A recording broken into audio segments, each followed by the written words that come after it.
Sir সবাই কি দেখতেছেন, শুনতেছেন? দেখা যাচ্ছে?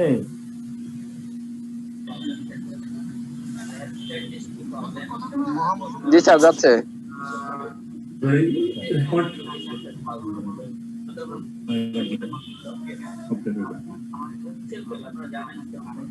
তালের কি আছেন নাকি?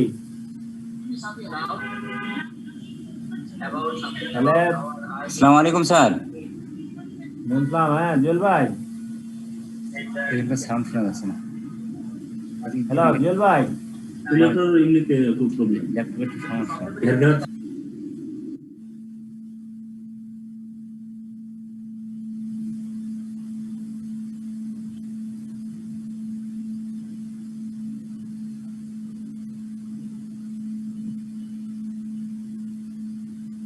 হ্যাঁ সবাই শুনতেছেন?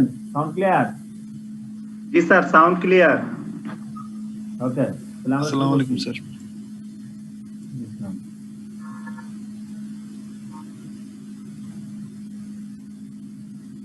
Okay, my dear friends, good afternoon to everyone.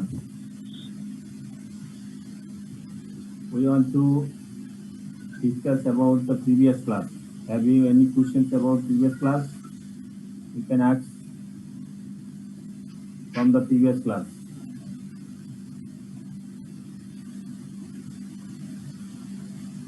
আপনাদের গত ক্লাস থেকে কোনো কোশ্চেন আছে কিনা বলতে পারেন, আমরা সামনের দিকে আগাবো।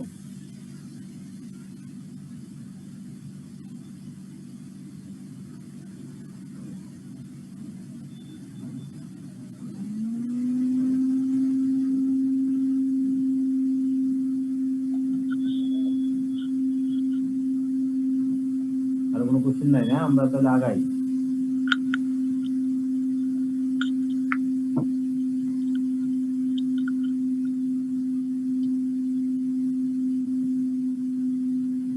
So my dear friends, today we will discuss from the Act, Company Act 1994.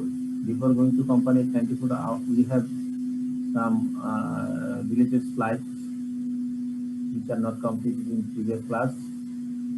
The first one is conversion of company. Company, how you can convert a company from private company to into public company, or public company into private company. This should be known for us.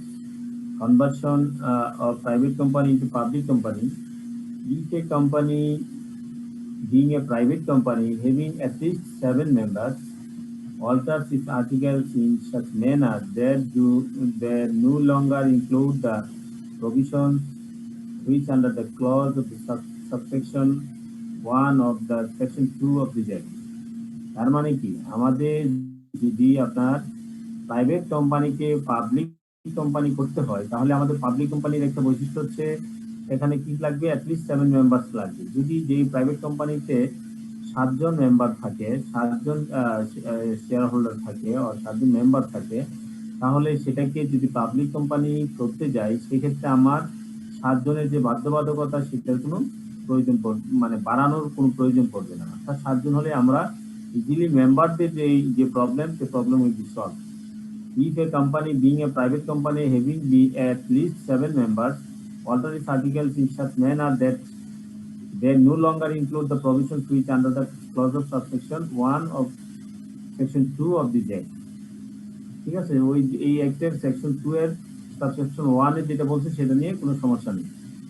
Then বলা আছে যে the company shall be as on the date of the alteration page of the private company, and B তে বলা আছে shall be within a period of these 30 days after the said date filed with the registrar either a prospectus or a statement in lieu and prospectus containing with the particular set out in a part 1, the reports specified in part 2 of the schedule B4, and said part 1 and 2 shall have effect subject to the provisions contained in the part 3 of the schedule. অর্থাৎ এখানে schedule বলতে এখানে শিডিউলে কিছু কি দেওয়া আছে, আপনার format গুলো দেওয়া আছে, আর যে ফর্ম গুলা, সেই ফর্ম গুলা ফিল আপ করতে হবে।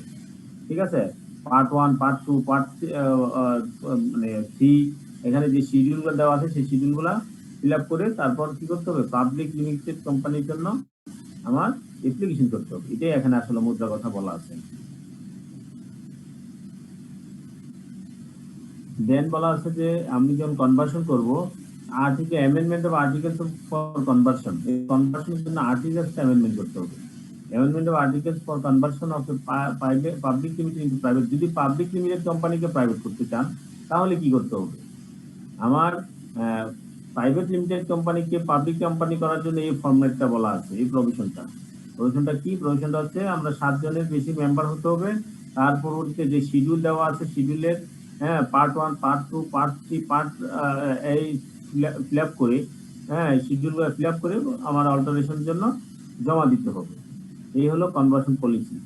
আর যখন আমি পাবলিক কোম্পানি থেকে প্রাইভেট কোম্পানি করবো, সেটারও কি আছে, যদি পাবলিক কোম্পানিতে আমরা বলছি যে প্রাইভেট কোম্পানিতে 50-এর বেশি মেম্বার হওয়া যাবে না, যদি কোনো পাবলিক কোম্পানিতে 50-এর বেশি মেম্বার হয়ে থাকে তাহলে সেটাকে যদি আমরা প্রাইভেট করতে চাই, সেক্ষেত্রে কি করতে হবে, সেই পাবলিক কোম্পানিকে 50 নিচে মেম্বার নিয়ে আসতে হবে, মেম্বার আপ টু 50 পর্যন্ত রাখতে পারবো। তাহলে এটাই বলছে প্রথম clause, a public company having not more than 50 members at the time of conversion may be converted into a private one by passing a special resolution। এখানে শুধু একটা স্পেশাল রেজুলেশন পাস করতে হবে, altering its articles, এই articles alter করতে হবে so as to exclude provisions if any in the articles registration applicable to public company। Public কোম্পানির জন্য যে আর্টিকেলস রেজিস্ট্রেশন যে ক্লজগুলো সেগুলো বাতিল করতে হবে, and include therein provisions applicable to a private company, private কোম্পানির জন্য যে প্রভিশনগুলো সেগুলো ইনক্লুড করতে হবে।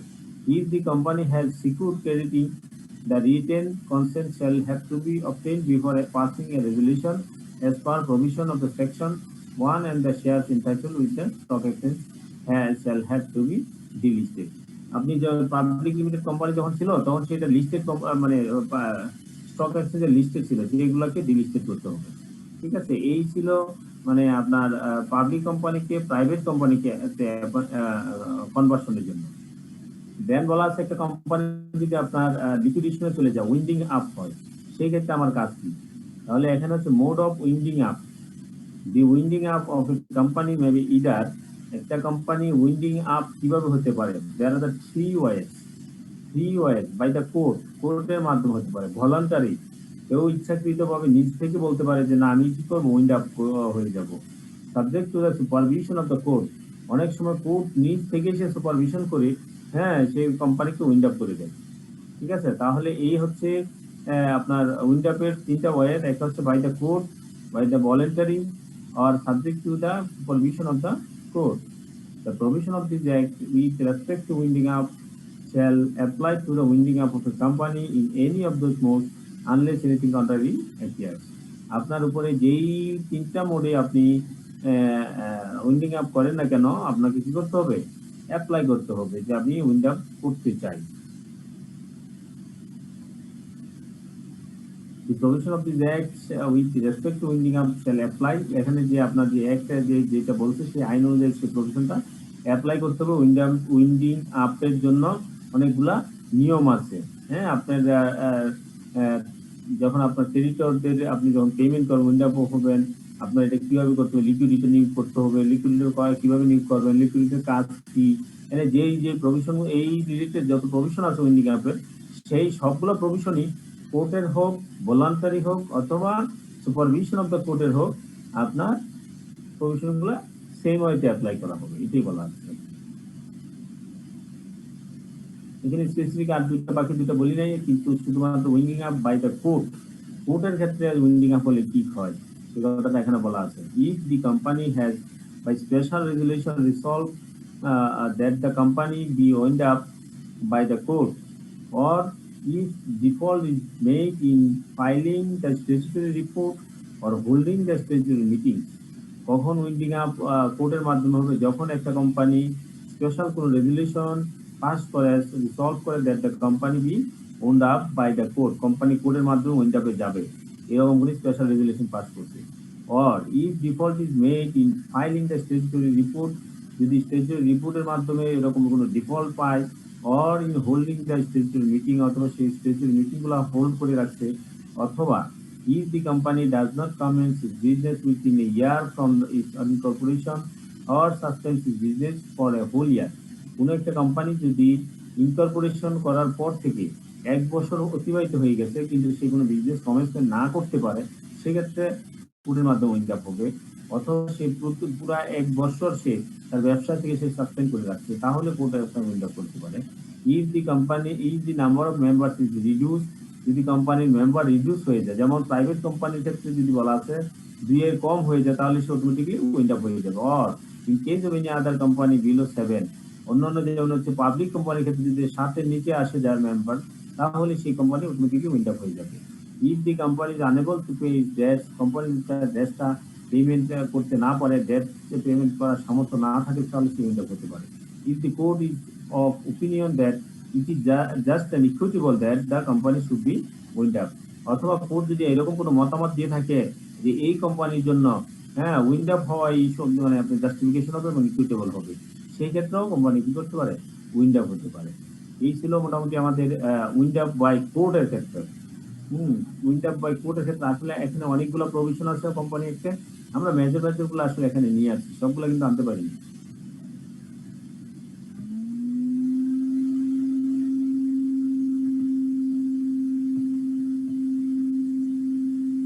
ওকে, তাহলে আমরা কি বললাম?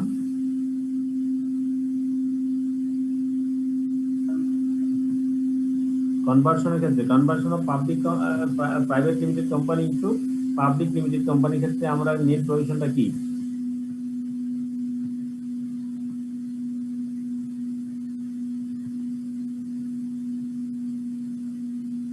একজন বলেন।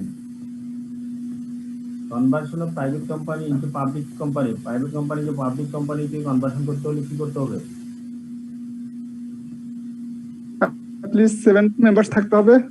আর 2 নাম্বার হচ্ছে ওই যে 30 ডেজ এর মধ্যে রেজিস্ট্রেশন করতে হবে।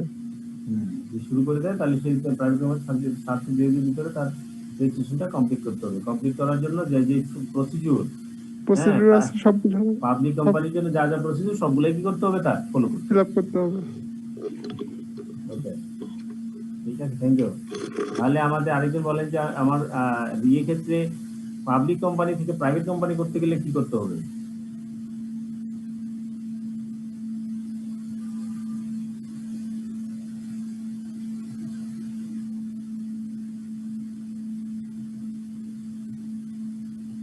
How we convert a public company into private company?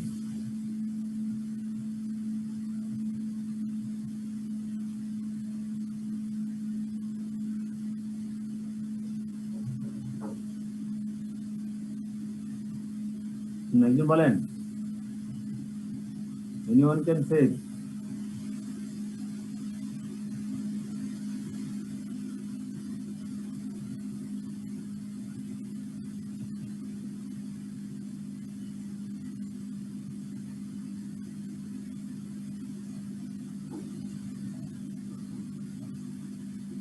কেউ বলবেন না?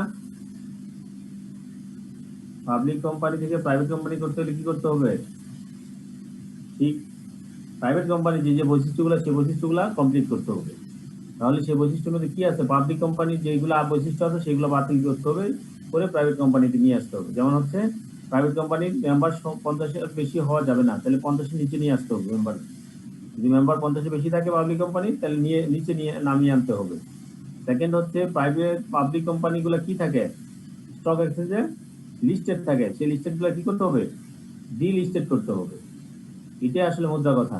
তারপর একটা আর্টিকেল সিচুয়েশনে এই কথাগুলো পাবলিক কোম্পানিতে যা যা ল্যান্ড আছে যেগুলো প্রাইভেট কোম্পানিতে থাকবে না, সেই কথাগুলো বাতিল করে প্রাইভেট কোম্পানিতে যেগুলো রিকোয়ারমেন্ট সেই কোম্পানির কথাগুলো আর্টিকেল সিচুয়েশনে লিখতে হবে এবং এটার জন্য স্পেশাল রেজুলেশন পাস করতে হবে। ক্লিয়ার?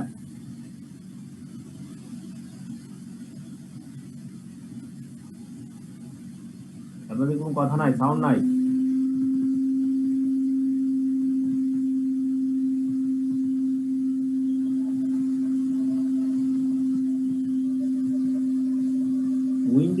উইন্ডিং আপের ক্ষেত্রে কি বলছে? কোম্পানি কিভাবে উইন্ডিং আপ হতে পারে? 3টা পয়েন্ট বলেন।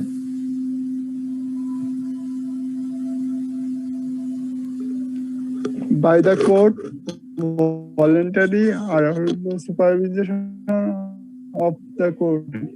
তিনটা ওয়াইতে হতে পারে, হ্যাঁ। Court, voluntary, subject to supervision. Under the supervision of the court, right. নামাজের বিরতি দিব। চট্টগ্রামে তো নামাজ একটু আগে শুরু হয়, সেটা জানি। আমরা একটু মাঝামাঝি আসছি, তারপর ওই দিক খুলনার দিকে আরো পরে শুরু হবে, এই জন্য একটু 2 মিনিট করে দিই। তাহলে উইন্ডিং আপ হচ্ছে তিনটা: by the court, voluntary, subject to the provision of the supervision of the court. তাহলে এই যেইভাবে উইন্ডিং আপ হয়, উইন্ডিং আপের প্রভিশন গুলা সবগুলোর ক্ষেত্রে কি অলমোস্ট সেম। আমাদের অ্যাক্টের এই যে কোম্পানি একটা যে প্রভিশনগুলো দেওয়া আছে, এই তিনটা পদ্ধতির জন্যই ব্যবহৃত হবে। দেন একটা কি বলছে আমরা, winding up by the court. কোর্টের ক্ষেত্রে উইন্ডিং আপের প্রসিডিউরটা কি, কিভাবে কোর্ট উইন্ডিং আপ এর ক্ষেত্রে কখন কোর্ট উইন্ডিং আপ করতে পারে।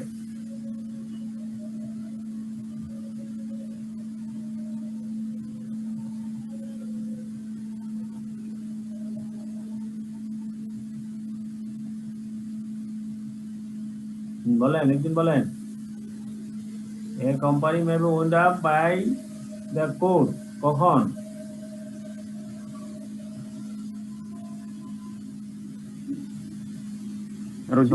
চলে গেছেন নাকি? হ্যাঁ বলেন। স্পেশাল রেজুলেশন এর মাধ্যমে করতে পারবে। হ্যাঁ, গ্র্যান্ট হচ্ছে স্ট্যাটিউটরি রিপোর্ট দিতে যদি ব্যর্থ হয় তখন হবে। থার্ড হচ্ছে স্যার বিজনেস শুরু করা, মানে ইনকর্পোরেশন হওয়ার পরে 1 বছরের মধ্যে যদি বিজনেস শুরু করতে না পারে, জি, পুরো বছর যদি সে কোনো বিজনেস থেকে জি বাতিল হয়ে থাকে, কোনো সাসপেন্ড হয়ে থাকে হোল ইয়ারে, জি জি। আর নাম্বার মেম্বারশিপ রিডিউস যদি 2 এর কম হয়ে থাকে, প্রাইভেটের ক্ষেত্রে 2 এর কম হয়ে থাকে, জি জি, পাবলিকের 7 এর কম হয়ে যায়, তাহলে যে উইন্ডাপ হয়ে যাবে। জি। Unable to pay its debt, যদি ঋণ পরিশোধ করতে ব্যর্থ হয়, আনএবল হয়, সাথে হয়ে যায়, হ্যাঁ উইন্ডাপ হয়ে যাবে, রাইট। জি। তারপর হচ্ছে কোর্টের ওপিনিয়ন, হ্যাঁ, এর মাধ্যমে কোর্ট ওপিনিয়ন দিচ্ছে যে আপনার এই যে এই মুহূর্তে আপনার উইন্ডাপ হওয়াটা কি আপনার জন্য ইকুইটেবল এন্ড জাস্টিফিকেশন হবে, তখন সেই ক্ষেত্রে আমরা কি করব? উইন্ডাপ করব। Right, thank you. আরেকজন বলেন, এই প্রসিডিউরগুলো এগুলো একটু লিখলেই তো হয়ে যায়, 2-4 নাম্বারের জন্য আসতে, 5 নাম্বারের জন্য আসতে। Winding up by the court, special resolution, তারপরে হলো filling the statutory report R holding, feeling না filing, filing the statutory report or in holding the statutory meeting. Right. তারপর does not commence in its business within a year from its incorporation or suspend its business for a whole year. Right. তারপর মেম্বারদের number যদি কমে যায়, প্রাইভেটের ক্ষেত্রে 2 আর পাবলিকের ক্ষেত্রে 7 জন। তারপর তাদের ঋণ যদি পরিশোধ করতে অক্ষম হয়, আর যদি কোর্ট যদি মনে করে যে এটা জাস্টিফাই যে উইন্ড আপ করা, তাহলে সেটা করতে পারবে। ওকে, থ্যাংক ইউ। এই হচ্ছে 6 way or 6 method or the 6 reasons when a company may be wound up by the court. ঠিক আছে, 6 reasons। তাহলে এখানে এই 6 reasons আমরা বললাম। তাহলে আমরা এখন নামাজে দিতে যাব, আমরা 10 মিনিট সময় নিব নামাজের জন্য।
আসসালামু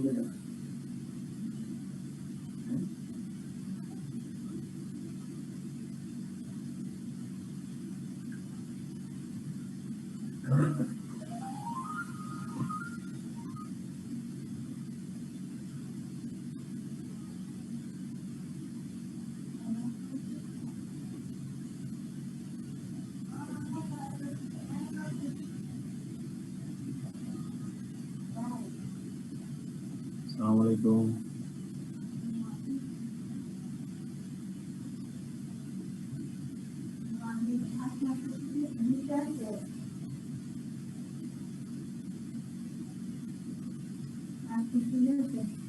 আসসালামু আলাইকুম। ওয়ালাইকুম আসসালাম। ওয়ালাইকুম আসসালাম স্যার। 10 মিনিট শেষ হয়েছে নাকি আমরা সবাই আসছি? কোনটা? দুটোতে একটা হলেই হবে।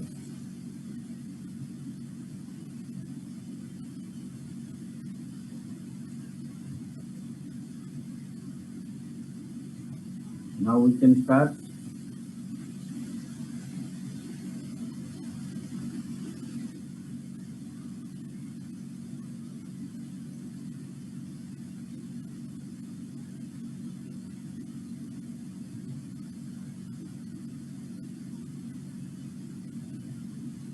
Okay.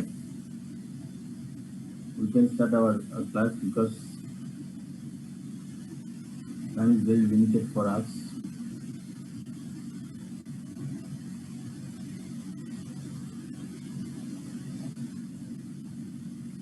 নেক্সট আমরা বলবো যে আমাদের যে ক্যাপিটাল বলছি, ক্যাপিটালের ক্ষেত্রে কিছু কন্ডিশন আছে। ক্যাপিটাল বিভিন্ন প্রকার ক্যাপিটাল আছে।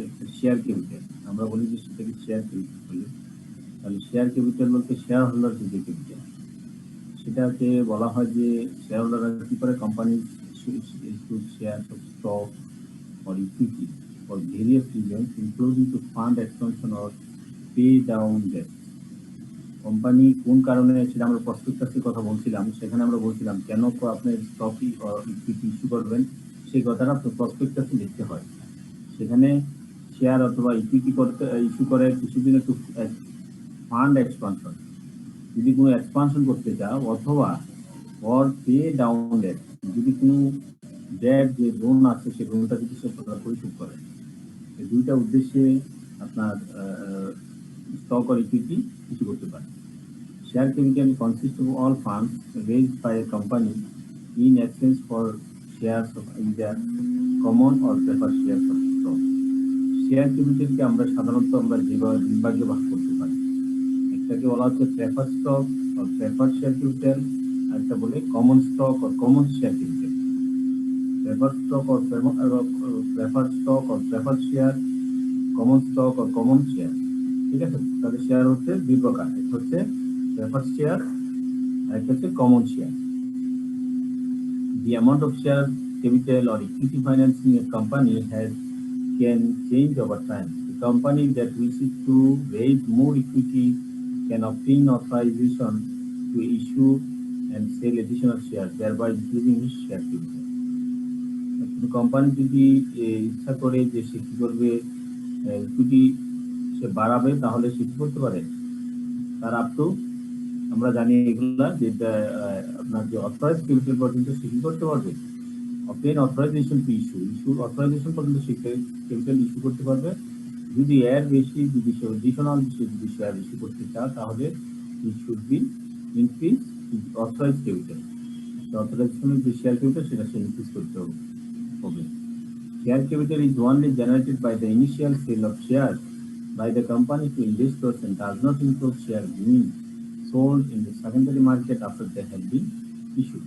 এটা আমাদের ভিতরে একটা মিসকনসেপশন আছে যে আমরা বলি যে শেয়ার আপনার কোম্পানির শেয়ার মার্কেটে যখন আপনার ক্যাপিটাল হিসাব করে, ক্যাপিটাল আমরা কি বলি যে আমাদের আজকে দাম কত, আসলে প্রাইস কত বর্তমানে শেয়ারের, সেটা দিয়ে শেয়ার ক্যাপিটাল নির্ণয় করা হয় না। শেয়ার ক্যাপিটাল নির্ণয় করা হয় শুধুমাত্র ইনিশিয়াল যে শেয়ার ইস্যু করা হয়, ইনিশিয়াল শেয়ারটার যে প্রাইসটা, সেই প্রাইস দিয়ে শেয়ার ক্যাপিটাল ভ্যালুয়েশন করা হয়। ক্লিয়ার? তাহলে আমাদের প্রাইমারি মার্কেট, তাহলে মার্কেট যে শেয়ার মার্কেট দুই প্রকার, একটা বলা হচ্ছে প্রাইমারি মার্কেট, আরেকটা হচ্ছে সেকেন্ডারি মার্কেট। প্রাইমারি মার্কেট প্রথমে যে শেয়ারটা নিয়ে আসা হয় যেটা আইপিওর মাধ্যমে আমরা ইস্যু করি অথবা বুক বিল্ডিং এর মাধ্যমে ইস্যু করি, শেয়ার ইস্যু যে পন্থাগুলো ফার্স্ট স্টেজের, সেই মাধ্যমকে বলা হচ্ছে প্রাইমারি মার্কেট। সেই মার্কেটকে বলা হয় প্রাইমারি মার্কেট। এই প্রাইমারি মার্কেট পরে এই শেয়ারগুলো একজন আরেকজনের কাছে কি হয়, হ্যান্ড ওভার হয়, ট্রান্সফার হয়, হ্যাঁ, প্রতিদিনই সেল হয়, হ্যাঁ, শেয়ার দাম বাড়ে কমে। এই যে মার্কেটটা, এটাকে বলা হচ্ছে সেকেন্ডারি মার্কেট। তাহলে what is difference between primary market and secondary market? What is difference between preferred share, common share? ঠিক আছে, তার প্রেফারেন্স শেয়ার, কমন শেয়ার মধ্যে পার্থক্য কি, প্রাইমারি মার্কেট সেকেন্ডারি মার্কেটের মধ্যে পার্থক্য। আমরা এতটুকু বিষয়ে আমরা কিন্তু 2-3টা জিনিস, আপনার সংক্ষিপ্ত কোশ্চেন আপনার যে কোনো সাবজেক্টে আসতে পারে, not only for ethics G05 আসবে তা না, আপনি যে কোনো সাবজেক্টে আসতে পারে। প্রেফারেন্স শেয়ার ইকুইটি শেয়ার পার্থক্য, প্রাইমারি মার্কেট সেকেন্ডারি মার্কেটের মধ্যে পার্থক্য, শেয়ার ক্যাপিটাল মার্কেট বলতে আমরা কি বুঝি, হ্যাঁ, ক্যাপিটাল মার্কেট বলতে আমরা কি বুঝি, সেই ক্যাপিটাল মার্কেটের রেগুলেটর কারা, বাংলাদেশ সিকিউরিটি এক্সচেঞ্জ কমিশন। সেই ক্যাপিটাল মার্কেটের কয়টা মার্কেট আছে, কি কি মার্কেট, হ্যাঁ, তাহলে হচ্ছে Dhaka stock exchange, Chittagong stock exchange, এই দুইটা মার্কেট আছে ক্যাপিটাল মার্কেট প্লেয়ার। তারপর এইভাবে আপনাদের কোশ্চেন যে কোনো সাবজেক্টে এগুলা কিছু ঢুকাই দিতে পারে। দেন আমরা একটু আগে যেটা বলছি অথরাইজ শেয়ার ক্যাপিটাল। একটা ক্যাপিটাল শেয়ার অথরাইজ ক্যাপিটাল বলতে কি বোঝায়? Authorized share capital is the maximum amount of share capital that a company is authorized to raise. বাড়ানোর জন্য কতটুকু পর্যন্ত বাড়াইতে পারবে, এটা হচ্ছে তার একটা আপনার অথরাইজেশন দেওয়া। This limit is outlined in the constitutional documents and can only be changed with the approval of the shareholder. এবং সেটা একমাত্র শেয়ারহোল্ডারদের অ্যাপ্রুভাল মাধ্যমে আপনার অথরাইজড শেয়ার ক্যাপিটালটা চেঞ্জ করতে পারে। Before a publicly traded company can sell stock, it must specify a certain limit to the amount of share capital that it is authorized to raise. Then বলা হচ্ছে authorized share capital পর দেওয়া আছে কি আপনার issued share capital. Issued share capital is the total value of the shares the company elects to sell. Not all the shares may sell right away, and the par value of the issued capital cannot exceed the value of the authorized capital. তাহলে issued capital হচ্ছে যে আপনি যে authorised capital সেটার একটা নির্দিষ্ট অংশ, সেটা শুধুমাত্র আপ টু অথরাইজড ক্যাপিটাল পর্যন্ত যেতে পারে। Not issued capital can not exceed the value of the authorised capital. Authorised capital যে ভ্যালু, সেই ভ্যালুটা এটা এক্সিড করতে পারবে না। এবং এই যে শেয়ার ক্যাপিটাল সেটা বলা হচ্ছে আসলে পার ভ্যালু। এখানে দেখেন আসলে পার ভ্যালু কথাটি এখানে কিন্তু আরেকটা জিনিস এসছে, শেয়ারের পার ভ্যালু হতে পারে, শেয়ার ইস্যুড এট ডিসকাউন্ট হতে পারে, শেয়ার ইস্যুড এট প্রিমিয়াম হতে পারে। 10 টাকার শেয়ার আপনি 100 টাকা বিক্রি হতে পারে, 10 টাকার শেয়ার 8 টাকা বিক্রি হতে পারে, 7 টাকা বিক্রি হতে পারে। এই যে 10 টাকার শেয়ার 10 টাকায় বিক্রি হতে পারে। তাহলে ইস্যুড যে ক্যাপিটালটা আপনি যখন হিসাব করবেন, this is the only for par value share capital. তাহলে পার ভ্যালু ইস্যুড ক্যাপিটালটা should be consider for recognizing as a issued capital is up to authorized capital. ঠিক আছে, এখানে পার ভ্যালুটাকে হিসাব করা হবে আপনার ইন এডিশন যেগুলো যদি থাকে অথবা ডিসকাউন্ট যদি থাকে সেটা আপনি কনসিডার করা হবে না। দেন বলা হচ্ছে পেড আপ ক্যাপিটাল, আপনি ইস্যু করছেন, সবগুলোই তো আপনার ইস্যু করাটাই আপনার পরিশোধিত নাও হতে পারে। তাহলে সেই পরিমাণ পরিশোধিত ক্যাপিটাল, যে পরিমাণ ক্যাপিটালটা শেয়ারহোল্ডাররা শেয়ারের জন্য আপনার পরিশোধিত হয়েছে, বিনিময় দেওয়া হয়েছে, this is called paid up capital. Paid up capital is the amount of money the company has been paid from shareholders in exchange for shares of his stock. Paid up capital is created when a company sells its shares on the primary market directly to investors. Paid up capital is important because it's capital that is not borrowed. A company that is fully paid up has sold all available shares and that cannot increase its capital unless it borrows money by taking on debt. Paid up capital can never exceed authorized share capital. মানে এই যে কথাটা বলছি যে paid up capital কি হতে পারবে না, অথরাইজড ক্যাপিটালে বেশি হবে না। পেড আপ ক্যাপিটালটা ইস্যুড ক্যাপিটালেরও বেশি হবে না। যতটুকু ইস্যু করছে ততটুকু পরিমাণ পেড আপ হবে, আর বেশি হবে না, কম হতে পারে। তারপর আমরা বলছিলাম একটু আগে, আমরা যেগুলো বলছিলাম যে টাইপস অফ শেয়ার ক্যাপিটাল, যেটা common stock or ordinary shares. There are two general types of share capital such as common stock or ordinary shares যেটাকে আমরা বলছি are defined by the state within a company incorporated. Those characteristics are relatively standardized and include the right to vote on the certain corporation corporate decisions. অর্থাৎ common stock বা ordinary share হোল্ডাররা কি করতে পারে, এটা হচ্ছে আপনার প্রেফারেন্স শেয়ার থেকে আলাদা করার একটা মেজর মাধ্যম হচ্ছে রাইটিং টু ভোট। ভোট দেওয়ার যে শেয়ার হোল্ডারদের ক্ষমতা, সেটা একমাত্র কমন স্টক আর অর্ডিনারি শেয়ার হোল্ডাররাই দিতে পারে, প্রেফারেন্স শেয়ার হোল্ডাররা দিতে পারে না কর্পোরেটের যে কোনো ডিসিশনের ক্ষেত্রে। আছে election of A board of directors, board of ডিরেক্টরের নির্বাচনের সময়, in the event of corporate liquidation, কোনো কোম্পানি যদি তার লিকুইডেশনে যায়, the common stakeholders are paid their share of any remaining assets after all creditor claims have been fulfilled.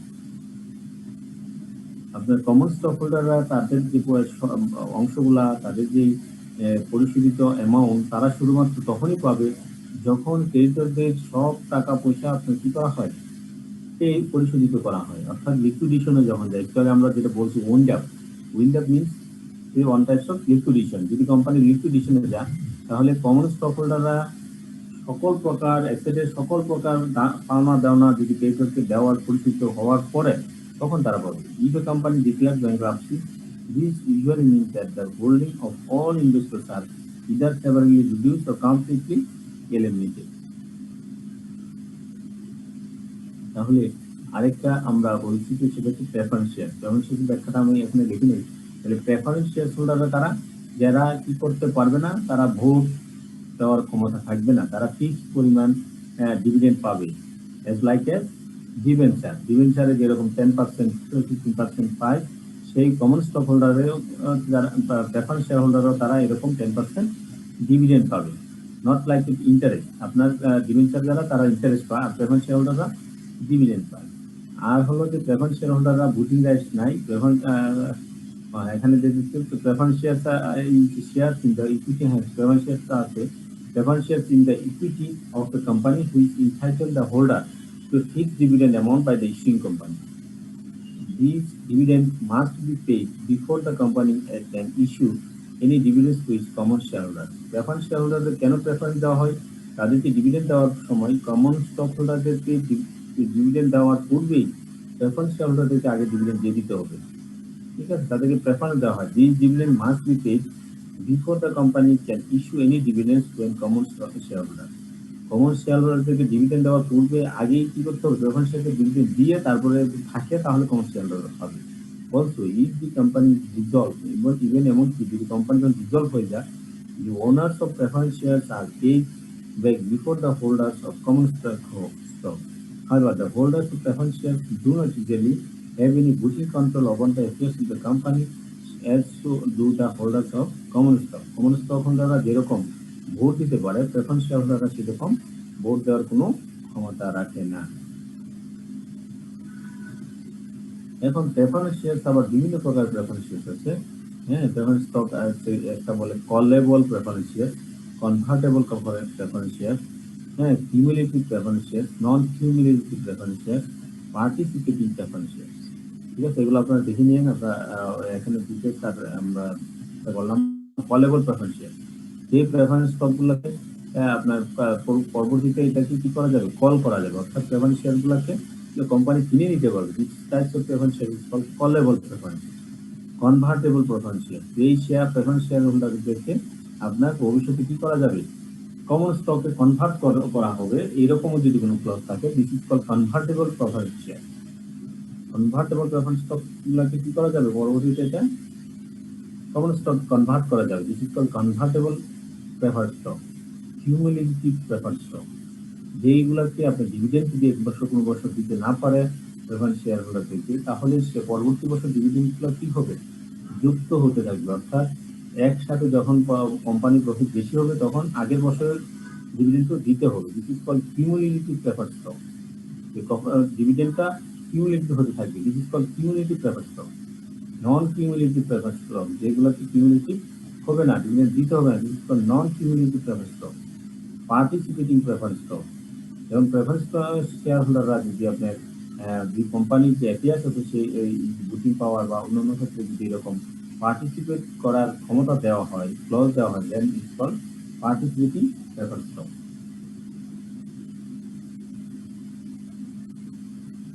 Share capital raise by prospectus, share capital আপনি কিভাবে raise করতে পারি আমরা? Share capital আমরা যদি পাবলিক কোম্পানির ক্ষেত্রে শেয়ার ক্যাপিটাল রেজ করার মাধ্যম, পাবলিক কোম্পানির ক্ষেত্রে শেয়ার আপনি বাড়াতে পারেন কিভাবে? Share capital bye bye issue prospectus, আপনি প্রসপেক্টাসের মাধ্যমে আপনি শেয়ার আইপিও করতে পারেন, পাবলিক অফার করতে পারেন, placement an offer for sale, right issue, bonus issue করে শেয়ার ক্যাপিটাল বাড়ানো যেতে পারে। রাইট ইস্যু শেয়ার যদি ইস্যু করেন তাহলে রাইট শেয়ার ইস্যু করে বাড়াতে পারেন। হ্যাঁ, এই ওয়েতে আমরা অন্য পন্থাগুলো আমরা ইউজ করতে পারি only for public limited company, public কোম্পানির ক্ষেত্রে। এগুলো কিন্তু প্রাইভেট কোম্পানির ক্ষেত্রে পারবো না। This will be applicable for public limited company. Then বলা হচ্ছে যে আমাদের if a company needs to raise more cash, company যদি ক্যাশ প্রচুর দরকার হয় তাহলে কোম্পানির ক্ষেত্রে তিনটা কাজ সে করতে পারে। তিনটা কাজ কি করতে পারে? সে কোম্পানি আপনার যে ইনকাম হয়, যে প্রফিট হয়, সেই প্রফিটটা সে পরবর্তী বছর ইউজের জন্য রিটেইন করতে পারে, ইস্যু ফার্দার শেয়ার, নতুন করে সে শেয়ার ইস্যু করতে পারে, অথবা বড়ু দা মানি, অথবা সে মানি কি করতে পারে? অর্থ সে লোন নিতে পারে, বড়ু করতে পারে। এই ছিল আমাদের শেয়ার ক্যাপিটাল সম্পর্কে এডিশনাল ইনফরমেশন। তাহলে আমরা বুঝলাম অনেকেই আমরা এগুলো জানি, এগুলো সম্পর্কে অতগুলো আসি, তারপর অনেকে নতুন আসে, এই জন্য আসলে এটা আমি কম্পিউটার গ্রুপে মানে এটা ইনপুট করছি। হ্যাঁ বলেন, শেয়ার ক্যাপিটাল বলতে তাহলে আমরা কি বুঝছি?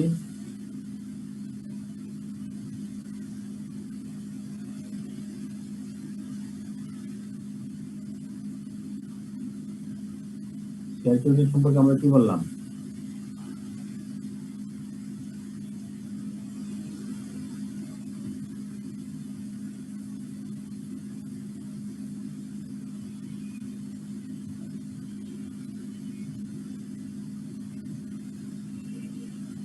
শেয়ার ক্যাপিটাল কেন ইস্যু করা হয়? শেয়ার ক্যাপিটাল কত প্রকার? আমরা ক্যাপিটাল মার্কেট সম্পর্কে কথা বলছি, শেয়ার মার্কেট, ক্যাপিটাল মার্কেট। এখানে মার্কেট বলতে কি কোনগুলোকে বলা হয়, এবং সেখানে প্রাইমারি মার্কেট কি, সেকেন্ডারি মার্কেট কি, এবং এই শেয়ার মার্কেটে কারা রেগুলেটর এবং কারা কারা এখানে শেয়ার মার্কেটের প্লেয়ার, এগুলো বলেন।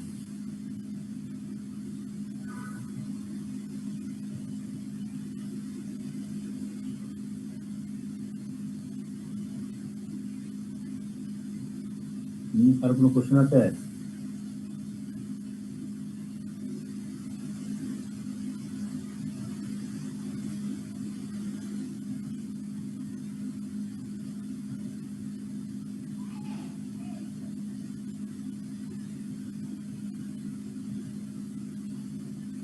কথা বলেন, কেউ কথা বলেন না কেন?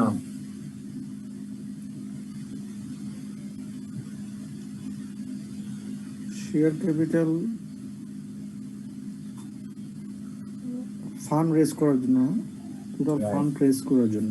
ফান্ড রেজ করার জন্য। আরেকটা কিসের জন্য হতে পারে? Pay down debt, equity, pay down debt. এটা হচ্ছে ফান্ড রেজ করার জন্য, এক্সপানশনের জন্য, অথবা পে ডাউন ডেট, আপনার যে ডেট আছে সেটা পরিশোধ করার জন্য, কমানোর জন্য। লোন থাকলে ডেট, হ্যাঁ, ডেট মানে তো লোন। হ্যাঁ, রাইট। হ্যাঁ, তারপরে কোশ্চেন আকারে করেন। আপনি যদি কেউ না বলতে বললেন তাহলে অন্তত কোশ্চেন আকারেও বলেন, তাহলে আমি তো আবার বলি, তাহলে তো আপনাদেরকে ক্লিয়ার হয়ে যাবে। প্রাইমারি মার্কেট আর সেকেন্ডারি মার্কেট একটু ক্লিয়ার। হ্যাঁ, what do you mean by primary market and secondary market? There are two types of capital market. There are two types of capital market. One is called primary market, another is called secondary market. Primary market means the market where initial capital are raised. Initially capital are raised. So IPO, initial public offering, the IPO or public private placement, অর্থাৎ কোন company নতুন করে যখন কোনো share capital issue করে তখনই তাকে বলা হচ্ছে প্রাইমারি মার্কেট। আর সেকেন্ডারি মার্কেট ওই প্রাইমারি মার্কেটে যে শেয়ারগুলা পরবর্তীতে যখন একজন আরেকজনের কাছে যখন ট্রান্সফার হতে থাকে, হ্যাঁ, হ্যান্ড ওভার হয়, তখন তাকে বলা হচ্ছে সেকেন্ডারি মার্কেট।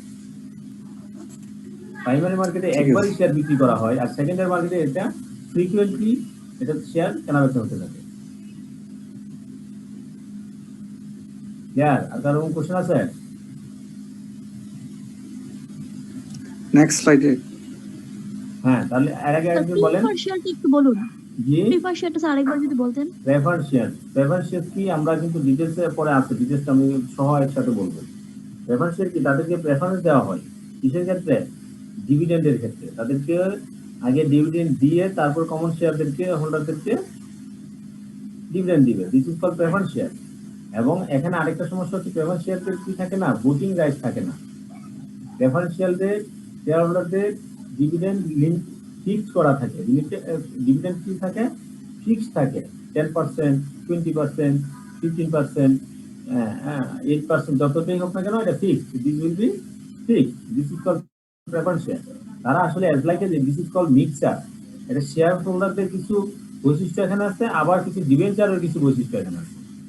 ঠিক আছে, ডেটের কিছু বৈশিষ্ট্য এখানে আছে, যেটাকে বলা হচ্ছে মিক্স। প্রেফারেন্স শেয়াররা শেয়ার আমরা বলতেছি আসলে এটা ফুললি শেয়ার, যে শেয়ার সেই শেয়ারের যে যেমন কমন স্টক হোল্ডাররা কি করতে পারে, ভোটিং রাইটস আছে। কোম্পানি ডিসিশন মেকিং এর ক্ষেত্রে তারা ডিসিশনের জন্য ভোট দিতে পারে, কিন্তু প্রেফারেন্স শেয়ার হোল্ডাররা সেটা পারে না। ক্লিয়ার?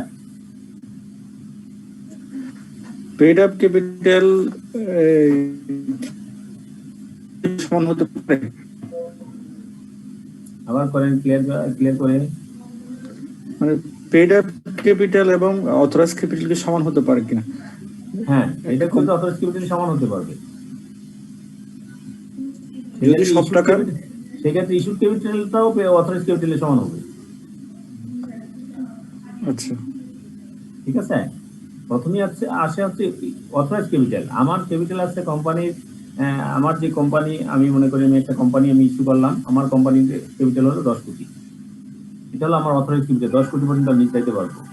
আমি কি করলাম, আমি 10 কোটি সব আমি ইয়ে করলাম না, আমি 8 কোটির জন্য আমি কি করলাম, সাবস্ক্রাইব করলাম। আমি ইস্যু করলাম, শেয়ার ইস্যু করলাম যে আমার 8 কোটি টাকা দেন এত তারিখের ভিতরে সবাই।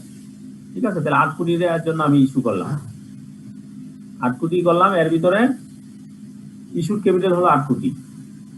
এখন সবাই সব টাকা দেয় না, অনেকেই পে করতে পারে নাই। ঠিক আছে, সেক্ষেত্রে পেড হলো মনে করেন 7 crore. This is call paid up capital. তাহলে পেড আপ ক্যাপিটাল আপনি ইস্যু করছেন 10 কোটির জায়গায় আপনি তো 8 কোটি ইস্যু করছেন, আপনার পেড আপ ক্যাপিটাল কিন্তু 8 কোটি হতে পারবে। সবাই দিলেই তো 8 কোটি হয়ে যাবে, আর যদি না দেয় তাহলে কিছু কমে যাবে। ঠিক আছে, এখানে আরো টার্মস আছে, আসলে এখানে ঢুকে নেই। এটা একটা হচ্ছে issued capital, authorize capital, issued capital, callable capital. Callable, আপনি কল করছেন, আপনি সব ইস্যু করছেন শেয়ার, কিন্তু সবগুলো আপনি কল করেন নাই। আপনি 8 টাকা করে ইস্যু করছেন, কিন্তু আপনি কল করছেন মাত্র 6 টাকা। তাহলে এটা হচ্ছে কলেবল শেয়ার। তাহলে কলেবল ক্যাপিটালের পরে আপনার হবে পেড আপ, কতটুকু কারা পেড করছে, তাহলে সে পেড আপ ক্যাপিটাল। তাহলে আপনি চিন্তা করে দেখেন, যদি আপনি অথরাইজ ক্যাপিটাল 10 কোটি, আমি যদি 10 কোটি ইস্যু করি, আমি যদি 10 কোটি আমি যখন আমি ইয়ে করবো, কল করব, 10 কোটি যখন আমি কি করবো, পেড আপ হয়ে যাবে। Then issued capital equal callable capital equal paid up capital equal authorize capital হবে। ক্লিয়ার? জি জি, থ্যাংক ইউ। আর এখানে প্রাইমারি মার্কেটে তো যত টাকাই ওনারা ফিক্স করতে সবগুলাই তো পেড করতে হয়। এই কথাগুলা কোন মার্কেটের জন্য আসছে? প্রাইমারি মার্কেটিং একটা কোম্পানির শেয়ারের দাম আছে 100 টাকা। দেখবেন শেয়ার যখন বিজনেস করবো আমরা যখন দেখবো, শেয়ার অথরাইজ ক্যাপিটাল প্রায় 100 টাকা করে সে তার অথরাইজ আছে হচ্ছে আপনার ক্যাপিটালের দাম, মনে করেন যে আপনার 1 লক্ষ ক্যাপিটালের জন্য 100 টাকা করে তার ইয়ে দেওয়া আছে, অথরাইজ নেওয়া আছে। সে কি করলো, সে 1 লক্ষ শেয়ার ইস্যু করে নাই, সেই শেয়ার ইস্যু করছে মাত্র 80,000 শেয়ার ইস্যু করলো, 20,000 শেয়ার সে ইস্যু করে নাই। ঠিক আছে, তাহলে আপনি ইস্যু ক্যাপিটাল কমে গেল। আপনি এই 20,000 ক্যাপিটাল আপনি শেয়ার দাম 100 টাকা করে সবগুলো টাকা দেওয়ার জন্য একসাথে কল করে নাই। কল করছে যে 50 টাকা করে দেন, এখন আমার টাকা লাগবে করে 50 টাকা করে ইস্যু করলো, তখন এই 50 টাকা করে দেওয়া হয়। আইপিও তে কি এমন হয় স্যার? আইপিও তো নরমালি হয় না। এটা হচ্ছে আসলে আগের যে ট্রেডিশন যে সিস্টেম ছিল ওই সিস্টেমে হয়। আইপিও তো হয় না এই জন্য, কারণ আইপিও তে তো কোম্পানি আগে এস্টাবলিশড থাকে। সেখানে কিন্তু আপনি জয়েন্ট স্টক কোম্পানি যেগুলা আমরা যে রেজিস্টার হয়, রেজিস্টারের সময় কথাগুলো উল্লেখ করা থাকে, অথরাইজ ক্যাপিটাল কতটুকু। ক্লিয়ার? তখন আপনার ওই পরিমাণ যারা শেয়ার নিয়ে আসে তারা শেয়ার আনবে, তার পরবর্তীতে যদি দরকার হয় আরো শেয়ার বাড়াবে। হ্যাঁ, যেমন আইপিও তে এসে এখন নতুন করে শেয়ার ইস্যু করে। যে আইপিওতে যখন আসে তার 50% মানে আপনার 10 লাখ টাকা আইপিও থেকে নিল, এটা কিন্তু তার শেয়ার ক্যাপিটাল ইনক্রিজ করছে। তাহলে ইনক্রিজ করলে তার কি হলো, তার এটা অথরাইজ যে লিমিট, সেই লিমিটের ভিতরে এটা থাকে। আর যদি না থাকে তাহলে সে লিমিটের ভিতরে কি করে নিতে হয়, সে অ্যাপ্লিকেশন করে বাড়ায় নিতে হয়। ঠিক আছে, তাহলে এই অপশনগুলো স্যার এগুলো হচ্ছে আইপিওতে তো আপনি প্রথম আসে না, আইপিওতে কখন আসে, শেয়ার যখন আসে আপনি যখন কোম্পানি রেজিস্টার্ড হওয়ার পরে আসে আইপিওতে। মানে পাবলিক লিমিটেড হওয়ার আগেই এই কাজগুলো হয় নাকি? পাবলিক লিমিটেড হওয়ার আগেই এই কাজগুলো হয়। হ্যাঁ, আচ্ছা আচ্ছা। আরেকটা জিনিস আছে এখানে, একটা হচ্ছে পাবলিক লিমিটেড কোম্পানি, ঠিক আছে, আরেকটা হচ্ছে পাবলিকলি ট্রেডেড কোম্পানি। পাবলিকলি, একটা হচ্ছে পাবলিক লিমিটেড কোম্পানি, আরেকটা publicly limited company, different. Public company হচ্ছে এই যে 50-এর বেশি হবে, 7-এর বেশি হবে, 50-এর নিচে হবে, তারা ইজিলি শেয়ার ট্রান্সফার করতে পারবে, this is called public limited company. কিন্তু পাবলিকলি লিমিটেড হচ্ছে যেগুলো ট্রেডিং করতে পারে, যেগুলো স্টক এক্সচেঞ্জে লিপিবদ্ধ হয়। সব কোম্পানি কিন্তু পাবলিক কোম্পানি আপনার ইয়ে করে না, আপনার রেজিস্টার্ড কি বলি আমরা, সিকিউরিটি এক্সচেঞ্জ কমিশনে লিস্টেড না। ঠিক আছে, যেগুলো লিস্টেড সেগুলো হচ্ছে publicly limited, publicly traded company. এই কোম্পানিকে বলা হয় কি, পাবলিকলি ট্রেডেড কোম্পানি। আপনি এটা কিন্তু একটা কেয়ার একটা পয়েন্ট আপনি নিতে পারেন। একটা হচ্ছে পাবলিক কোম্পানি, অনেকগুলো পাবলিক কোম্পানি আছে, কিন্তু সবগুলো পাবলিক কোম্পানি কি না শেয়ার মার্কেটে আসে না, আসে নাই এখন পর্যন্ত। যেগুলো শেয়ার মার্কেটে আসে সেগুলোকে বলা হচ্ছে পাবলিকলি ট্রেডেড কোম্পানি। আপনি দেখেন আপনার যে যখন আপনি সিকিউরিটি এক্সচেঞ্জ কমিশনের বা আপনার স্টক এক্সচেঞ্জে গিয়ে দেখেন আপনার কয়টা কোম্পানি আছে আপনার এখন ট্রেডেড হচ্ছে, অনেক কোম্পানি ট্রেডেড হয়নি। সিকিউরিটি এক্সচেঞ্জ কমিশন নতুন করে তারা অনেক চেষ্টা করতেছে অনেকগুলো কোম্পানিকে ট্রেডের আন্ডারে নিয়ে আসার জন্য। যদি আনে তাহলে ক্যাপিটাল মার্কেটটা আরো বড় হবে। ওকে, মানে ওনারা লিস্টেড হয়েছে কিন্তু ক্রেডিটে আসেন নাই। হ্যাঁ, পাবলিক লিমিটেড কোম্পানি অনেকগুলো, আপনি লিস্টেড বলতে এফসিসি লিস্টেড না, সিকিউরিটি এক্সচেঞ্জ কমিশন লিস্টেড না, joint stock company listed public company. দুইটা বড় অর্গানাইজেশন, একটা জয়েন্ট স্টক কোম্পানি আর একটা হলো সিকিউরিটি এক্সচেঞ্জ কমিশন। আমরা যে কর্পোরেট গভর্নেন্স পড়ছি, কর্পোরেট গভর্নেন্স গাইডলাইন,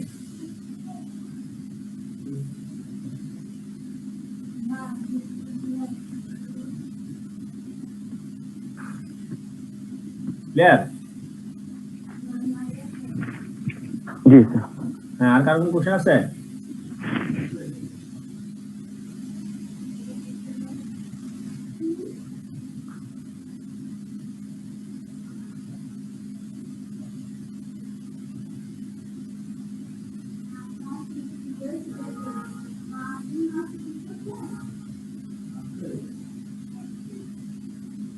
আর কার কোনো কোশ্চেন আছে?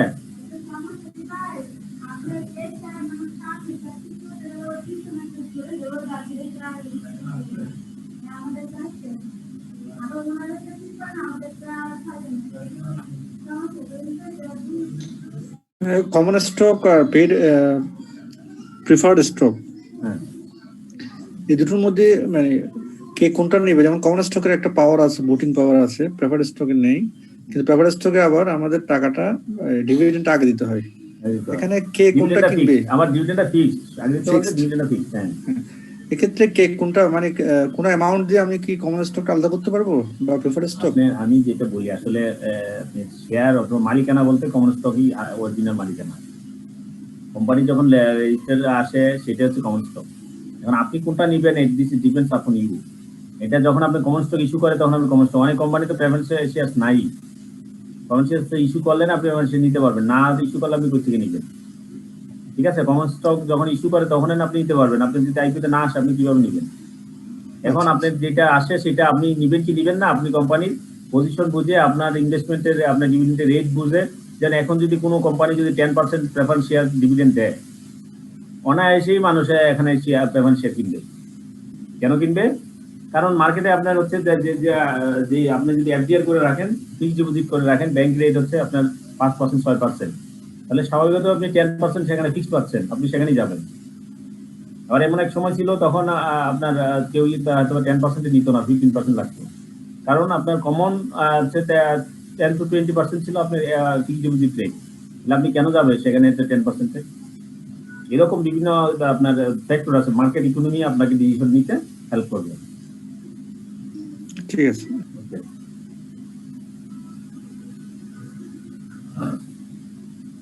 এখানে বলেন আপনার এই আরেকজন বলেন কমন স্টক এবং প্রেফারেন্স স্টকের ক্ষেত্রে পার্থক্যগুলো বলেন, একজন বলেন।